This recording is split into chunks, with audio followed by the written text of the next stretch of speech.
Capres nomor urut 2 Prabowo Subianto mengatakan, program bagi-bagi susu gratis harus mengimpor 1,5 juta sapi. Sebab, susu yang berasal langsung dari sapi lebih bagus ketimbang susu kemasan yang banyak gula dan pengawet.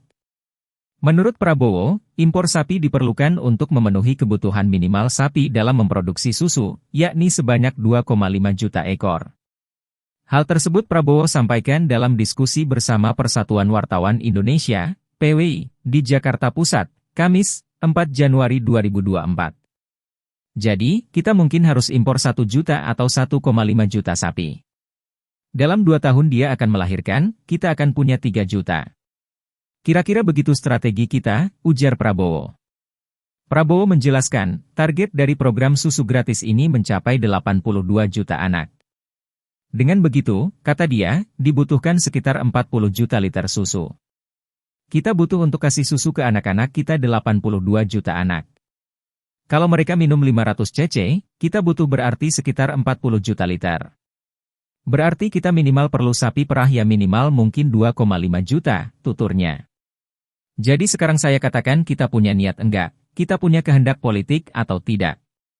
Kalau kita punya kehendak politik, ya sudah untuk 1, 2, 3, 4 tahun kita beli sapinya kita kembangkan di Indonesia, sambung Prabowo. Prabowo menjelaskan kemungkinan sapi akan diimpor dari India yang jaraknya lebih dekat dari Indonesia. Dia menilai, jika mengimpor sapi dari Brasil, harganya lebih mahal dan waktu pengirimannya pun bisa mencapai 40 hari. Kalau dari India mungkin hanya 20 hari, dan harganya saya kira memadai. India lebih banyak kita bisa impor, imbuhnya. Ya, terima kasih Pak Prabowo. Bapak tadi menjelaskan tentang pemberian makan gratis dan susu.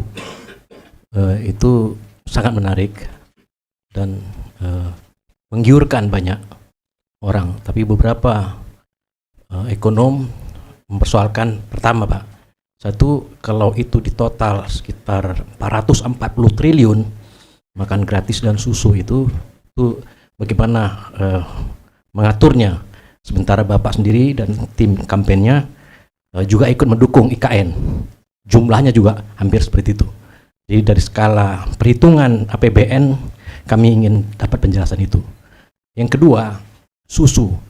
Susu ini masih sebuah persoalan juga.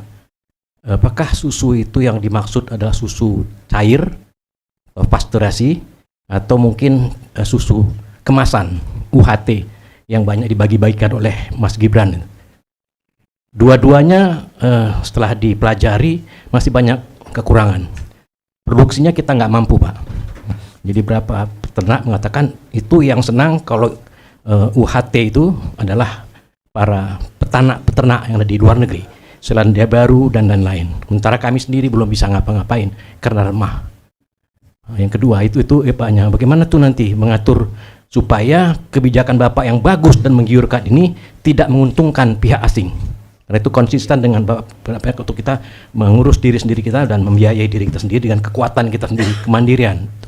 Itu akan semuanya dukung, cuman realisasinya masih banyak yang dipertanyakan. Itu dua Pak pertanyaan yang saya pertanyakan. Terima kasih. Silakan. Baik, pertanyaan yang wajar.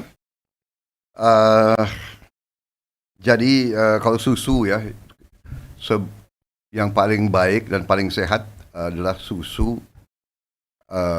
yang tentunya langsung dari sapi. Ya.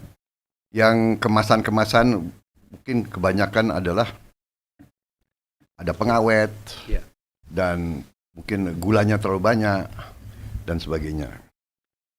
Jadi, saudara, masalahnya adalah punya kehendak atau tidak kita kasih susu yang sehat untuk anak-anak kita. Masalahnya itu pertama itu. Kalau kita punya kehendak, ya kita harus perbanyak kita punya populasi sapi di Indonesia. Ya kan?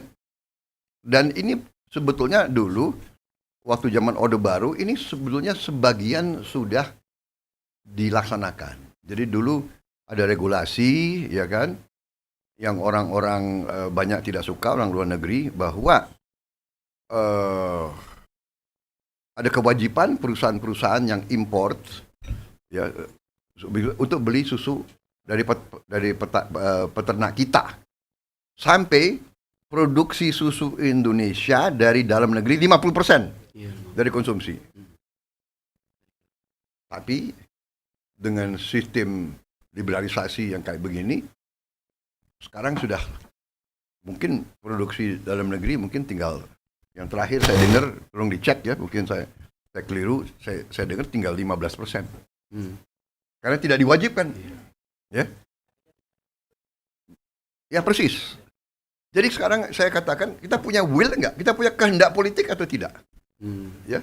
Kalau kita punya kehendak politik, ya sudah, untuk 1, 2, 3, 4 tahun kita beli sapinya, kita kembangkan di Indonesia. Iya. Satu sapi dari Brazil sekarang memang jauh, 40 hari itu harganya $2.500 sampai di Indonesia. Kalau dari India mungkin hanya 20 hari dan harganya saya kira memadai. India lebih banyak, kita bisa import. Kita butuh untuk kasih susu ke anak-anak kita, ya kan? 82 juta anak, kalau mereka minum 500 cc, ya kan? Kita butuh berarti sekitar 40 juta liter. Berarti kita minimal perlu sapi perah ya minimal mungkin 2,5 juta. Jadi kita mungkin harus import 1 juta atau 1,5 juta sapi. Dalam 2 tahun dia akan melahirkan, kita akan punya 3 juta. Kira-kira begitu ya. Kira-kira strategi kita begitu. Jadi ini tidak instan, tapi ada will enggak? Punya kehendak enggak? Penting enggak anak-anak kita kasih gizi? Dan kita sudah ada berapa eksperimen dilakukan di sebuah sekolah waktu itu dikasih 1 minggu 5 hari kerja dikasih 3 telur protein. Tiap 2 hari 1 telur. Setelah 6 bulan semua nilai akademisnya naik. Jadi ini terbukti. Anak-anak kita harus kita intervensi sekarang. Kita tidak bisa bicara teori-teori, ya kan? Kita tidak bisa bicara terlalu banyak teori. Anak-anak kita, apalagi anaknya orang yang ekonomi lemah, kita harus berpihak sekarang. We cannot wait, ya kan? Halo, selamat berjumpa dengan saya Anika, pembaca berita podcastnews.id. Saksikan terus konten-konten menarik dari kami. Jangan lupa subscribe, like, dan komen. Terima kasih.